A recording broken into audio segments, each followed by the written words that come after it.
welcome everyone to the latest Lunchtime Bites webinar from the ICBE Aviation Skillnet. Today our presenters are Simon Haigh and Justin Caffrey from the Mindset and Mindfulness Training Institute, covering the topic area of mindset for growth. Simon Haigh is a business, leadership, brand and personal growth strategist, as well as a certified leadership coach, consultant, trainer, lecturer, mentor, author, speaker and media host. Simon is also a tri-qualified commercial lawyer and entrepreneur and has built and sold a number of technology, luxury items and travel companies. He's also the author of 3 business books. Justin Caffrey is a coach with over 20 years business experience. Justin is trained in psychotherapy with an Indian psychiatrist to help his clients learn how to use Eastern modalities to remedy Western problems. He is also a master mediator and an Ireland Business All-Star for personal development. In addition to being certified investment fund director, who's built and sold multiple regulated organizations, he has sat on the boards of specialist tax and investment firms. Justin is currently studying for a master's in mindfulness-based cognitive therapy at UCD's School of Psychology. Over the course of 20 minutes, both our speakers will cover a range of areas from the importance of a growth mindset, the major leadership resilience types, through to emotional intelligence, and showing us how to achieve a highly impactful flow state. The ground rules for today: Simon and Justin will present for approximately 20 minutes, finishing up with a 5 to 10 minute Q&A. Everybody is muted on the call, but we please encourage you to supply questions via the chat function, which we will call out at the end of the presentation. So with no further ado, I'll hand you over to Simon and Justin. Thank you, Owen. My name is Simon Haigh and this is Justin. Given the time, we'll just go straight into it. So Justin, it's 2020. There's a lot of, this was happening, similar stuff was happening in 2008. What were you doing then? Yeah, so I think, it is very much reminiscent. This morning, we're seeing the drops from the Bank of England and the ECB. And go back to 2008, I was in a leadership role, CEO of a financial services company in London in the thick of it. And also I established that business 3 months before September the 11th. So I kind of established right in the middle of a crisis and then lived through another one. And I think it's the capacity to be able to generate that sense of leadership is important. But being, I suppose, as we are, men with grey hair, it's helpful at times like this to have some kind of capacity to look back. Where were you in 2008? Well, 2008 was okay for me, but for 2011, I took on a role as CEO of an American company in Australia, and just the very year that a 20-year mining boom was plateauing. So I was charged with the job of establishing and growing a business in Australia, the Southern Hemisphere, at a time when there was a lot of shakiness. So I think the common theme, just leading into the slides here, is that through bad times, having a mindset for growth, having and developing and sustaining a mindset for growth is really important. So having that mindset for growth, but equally important, it's like a seesaw, is sustaining that mindset through mindfulness. So through bad times, but all the time. So just moving on, a little bit more about me. You can see the details there. I've had a varied life over 26 years, and really mindset for growth in being different to having a fixed mindset, and having that flexibility and awareness and that resilience has been critical important to my career. Similarly for Justin. Yeah, so my background is investment banking, private equity work in London, set up my own businesses, built and sold a bunch of companies, made an awful lot of money, but didn't find a huge amount of happiness in the context of what was going through. I lost a child 10 years ago, and that just really changed the dynamic of my life. And I ended up going to study Buddhist psychology and training with some of the greatest teachers in the Eastern world. And now I teach from that place. So I teach in business and coaching and within the Mindset and Mindfulness Institute with Simon. So it's nice to be looking at a financial crisis. Well, it's not being in the middle of it, but very much being aware of how everybody feels. And this is a real economy crisis now as well. We've had a financial crisis for the last 3 weeks. Now we have a real economy crisis that's going to unfold. And from my perspective, I've achieved quite significant things you can see on my profile, but I've achieved a lot of that through not being as conscious as Justin. So I met Justin a couple of years ago, and I'm learning from Justin. So I've been a client of Justin. We're good friends. And we decided to set up this Mindset and Mindfulness Institute really to start spreading the awareness around some of the techniques that can be used and developed by leaders. So these are the 6 key areas that we're working at within the Institute: mindset growth, resilient leadership, mindfulness in business, mindfulness in leadership, personal development, and flow state. And we're going to deal with those at the very highest level in the next 15 minutes. It's important just to give a bit of context to this. What we're talking about here in terms of mindfulness and awareness and resilience, this is not an academic discipline. This is real life stuff. And as you can see from this slide, every year, as you know, in January, world leaders get together, and amongst a number of things in terms of enjoying themselves and projecting forward, they analyze where the market was last year and where it needs to go next year. And as a result, they boil that down, they distill that down to 10 corporate growth skills that they identify are the key skills that are required amongst leaders. And without going into the detail of all these, as you can see, from people management, coordinating with others, emotional intelligence, judgment, decision-making, negotiation, critical thinking, there are elements around mindset, emotional intelligence, and cognitive awareness in all of those. Justin, do you want to add anything to those skill sets? No, I very much agree with the points. I mean, ultimately, what we're trying to do in 20 minutes is to give you a very brief snapshot of some of the key themes that we think are important, but there is a more collective view around what is needed in growth skills. But we're going to kind of focus now on some narrower points, but very much points that we feel are valuable right now in this moment with what we're facing with COVID-19 and all of the stresses attached to that from a work and personal capacity. Yeah. Justin. So this slide kind of just starts some of the Eastern psychology and philosophy approach, and we'll kind of talk a bit more about this. But one of the key things in leadership development and training is to get people to understand the awareness of what got them to this point. So, many of us have been to university and we've attained degrees, and then we may have a master's and we may have gone on to an MBA. And these are all great things that are building blocks that create a resume that allow us to apply for certain jobs to get us into those spaces. But true leadership and a capacity to be successful in leadership roles is about your understanding of what instinctively feels right. And at times like this, if we let our head rule us, our head is a negative feedback loop. It's built many times to help us survive. So if we start to allow our head to talk to us too much, the negative voice, you're not good enough, you might get found out, don't do it, panic, run away, becomes a problem. So from an Eastern standpoint, we teach very much the gut instinct, and this is what I work with sports people as well. It's the capacity to what feels right, because we've built up a huge amount of knowledge over the years. And as leaders, we need to be resourceful and capable of trusting our instincts. Don't got caught in the head, because the head right now is watching the news, right? Yeah, and my head is 53 years old, but my gut feeling is how many hundreds of thousands of years 200,000 years old. We built up this capacity to be instinctive like mammals. Yeah, so we shouldn't just rely on our gut feeling, but we definitely shouldn't ignore it.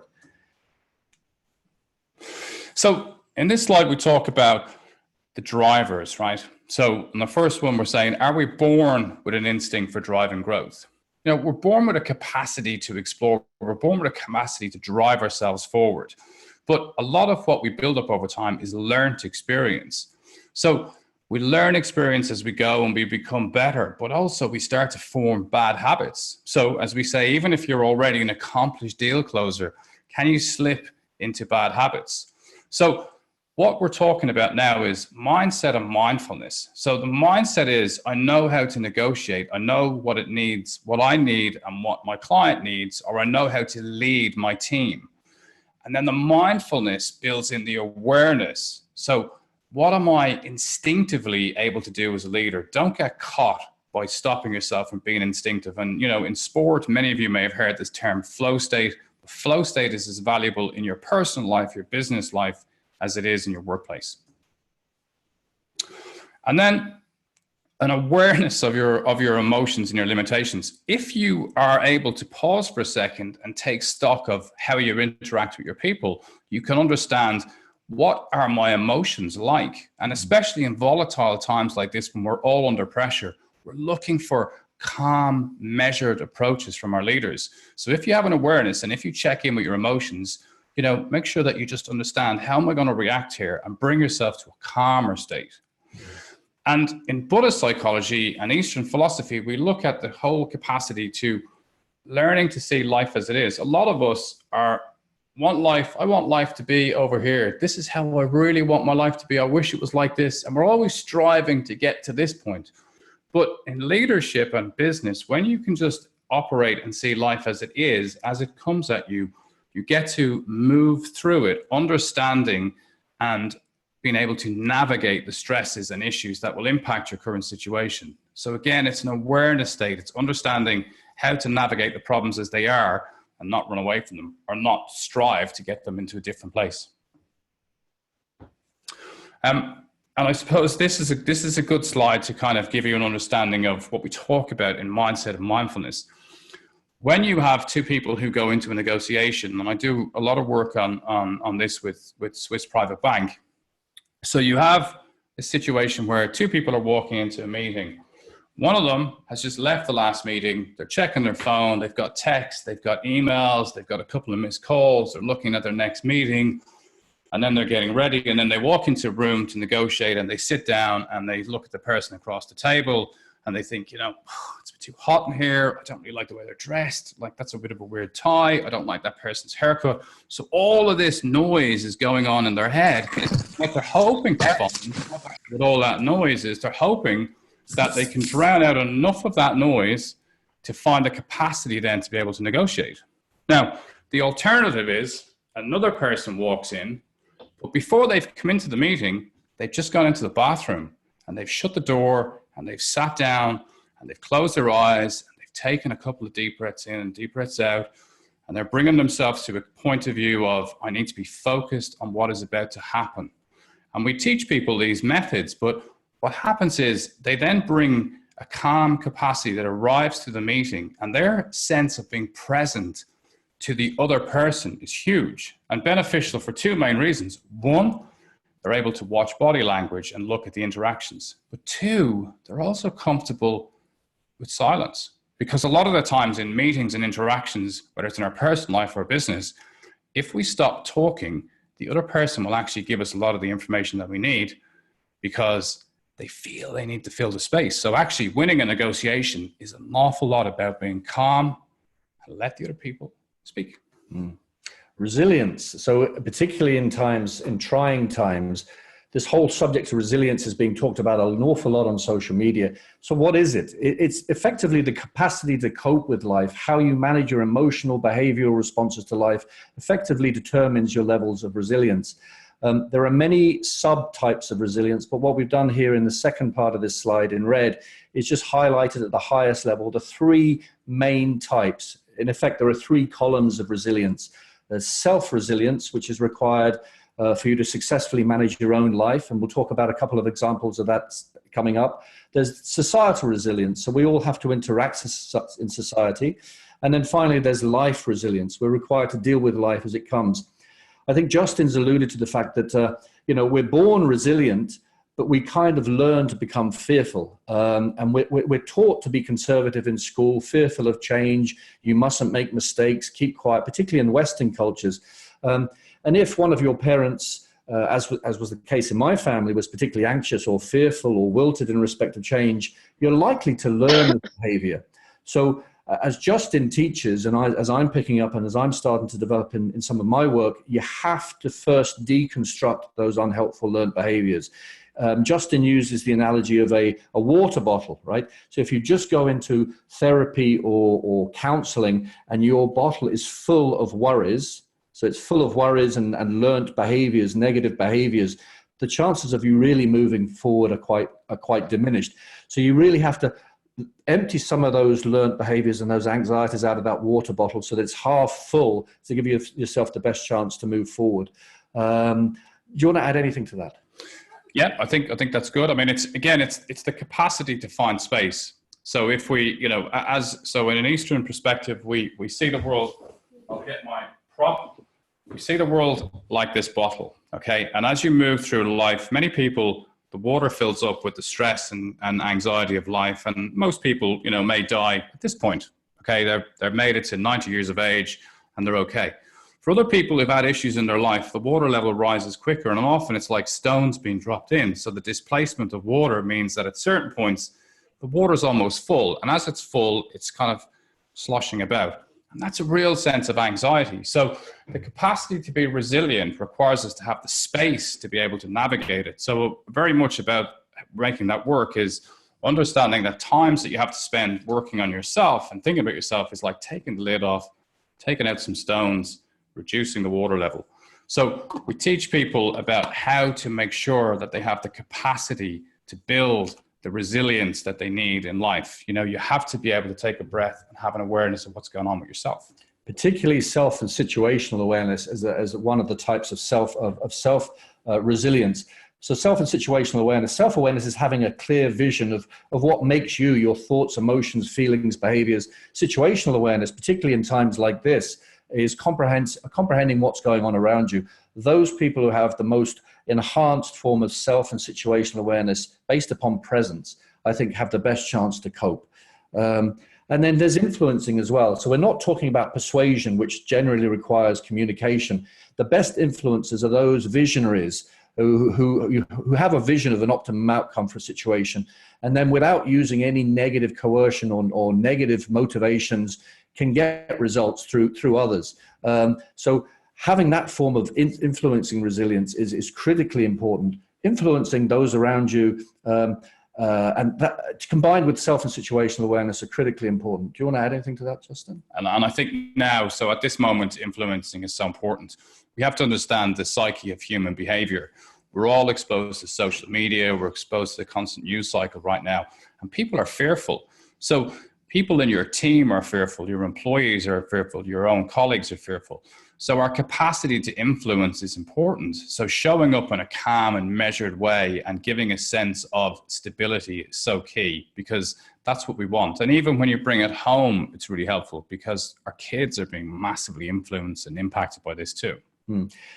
We'll just touch on very quickly about the importance of emotions, emotional intelligence. Generally speaking, those high in emotional intelligence, an ability to listen and arrive at negotiations with a calm mind, hold the initiative. Likewise, generally speaking, people high in measured emotional intelligence tend to experience greater subjective outcomes in negotiation than people lower in emotional intelligence, and also feel better emotionally and create objective value for the counterparty. All common sense, but it all needs to be worked at through some of the things we've already discussed. I just want to share PLUTCHIK'S emotional wheel. We don't really have time to go into detail, but look at it yourself. The circle in the center shows the 8 core, most intense emotions anybody can suffer. And then moving right, if you look at terror, moving to fear, to apprehension, they become lesser. And then opposite on the left, rage, anger, and annoyance. It's really interesting just to have a look at that, focus on where you might be at in that.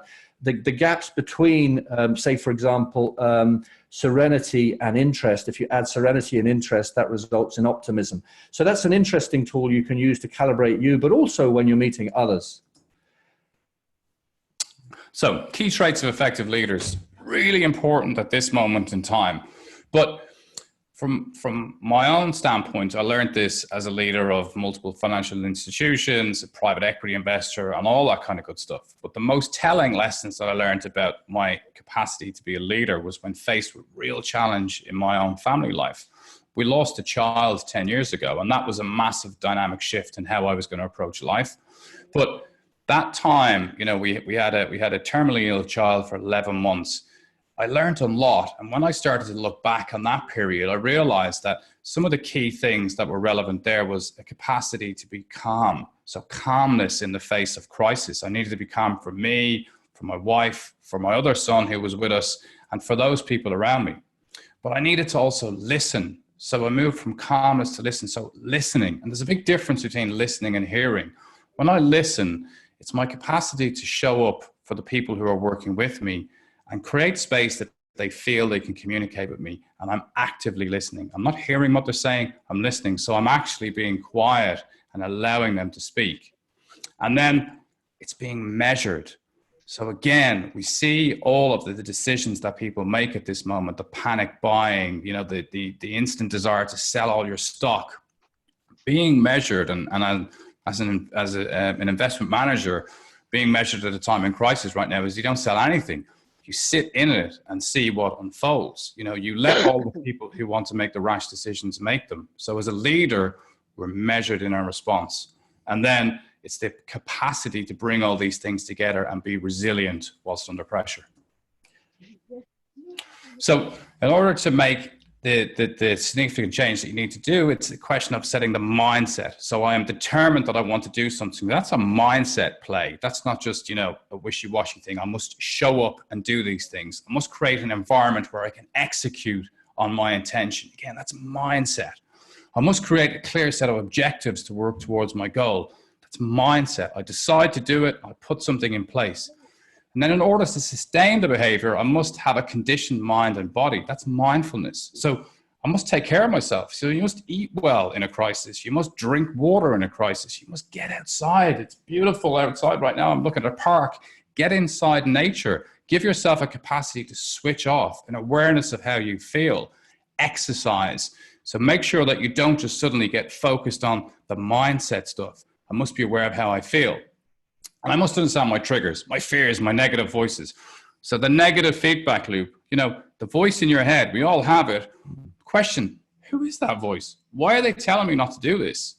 Why don't I actually just ignore what they say and follow my instincts? Because I know as a leader, I have got the capacity to move forward. So an awareness of the negative voices, the negative feedback loop, and then mindset is the intention and mindfulness is the ability to sustain it. So these two things work in tandem. A great example is, I like to swim in the cold water here in Greystones.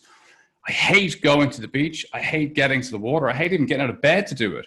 But I set the mindset to do it. And when I go into the water, I still don't really want to do it. But when I come out, I really like the person who comes out. Don't like the one who goes in, like the one who comes out. So that's the mindfulness sense of well-being for myself, the mindset to drive myself to go into the environment. We'll just move forward. So just to conclude on the flow state. So flow state, for those of you who've never come across the concept, is particularly built in the whole area of sport. So one of the things that's very helpful when you're actually going into a situation that may be stressful is to look at some of these things and actually think about, you know, I just need to close my eyes and remember great successes. So if you remember when I said, go into a bathroom, sit in a toilet and take in a few deep breaths and breathe out slowly because you're going into a meeting, remember that you can do this. Give yourself that capacity to go, I have this, it's okay. And bring back those feelings. But when we talk about flow state, it's very much built around what we train in professional sport. And I work with a lot of professional sports teams, and bizarrely in ice hockey internationally, I do a lot of work. And this is an area where you have to be in flow state all the time. These guys are on the ice for 50 seconds and then they're off again.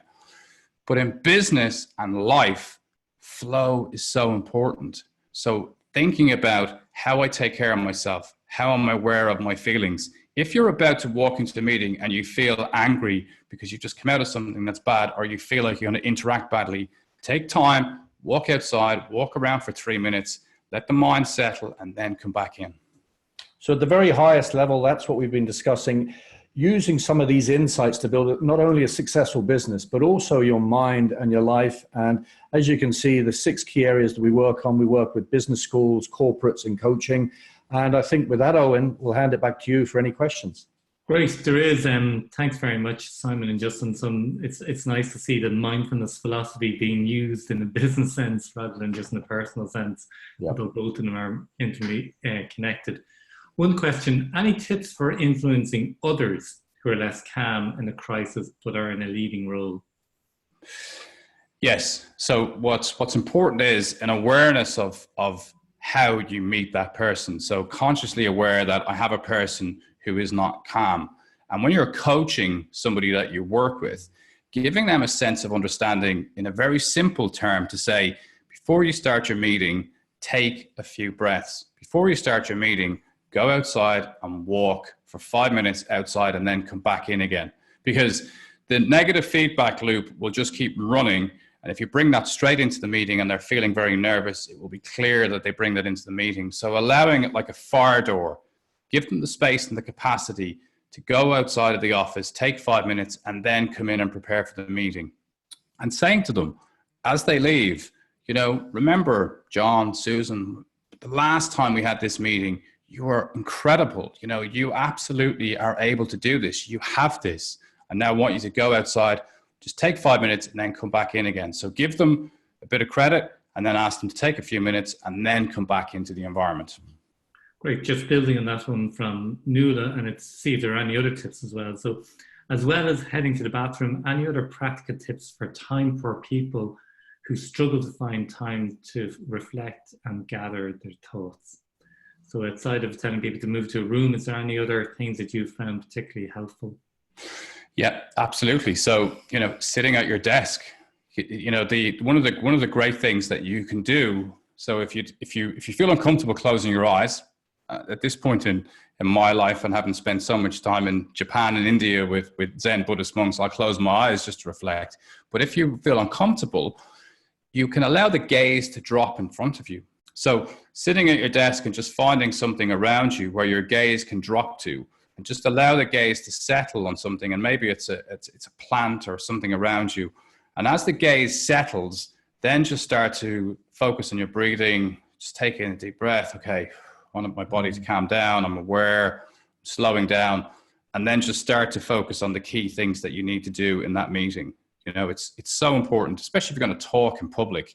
You know, we know from a neuroscience perspective, detailed fMRI scans showing how this works, that just taking 3 breaths before you speak changes the nervous system from the sympathetic state, which is fight, flight, to parasympathetic, rest, relax, recover. So just finding the capacity to find those 3 breaths, even if you're walking up to a stage and you're about to speak, you're breathing in, you're breathing out, you're breathing in, you're breathing out, and then you speak. It's not mumbo jumbo, it's science. Yeah, I would build on that. I was on a flight coming back from Morocco a few weeks ago, and heavy turbulence over Portugal. And through some of the stuff I've learned with Justin, what I did was I was back of the plane. I stared down the whole front of the plane in sort of a focusing very, you know, calmly, took some deep breaths, but sort of semi-trance like, you know, staring down the plane and effectively looking into the space. And I found by doing that, by focusing on that, I didn't really notice the turbulence as much.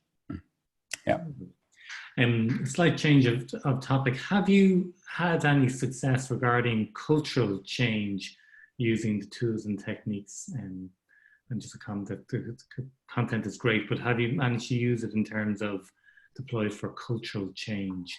I'll just answer on that. So some of the work that I do is around negotiating and helping organizations negotiate. And Justin and I just did a program at Southampton University a couple of weeks ago, and there's an interesting chart, Rich. So there's an XY axis that shows 135 countries around the world, right? And it shows the power distance of each country. So how easy it is to move from class. And then the other one is, the other axis shows whether it's an individualistic or a collectivist country. So everything we've spoken about, there's almost 135 different transparency differences in every culture.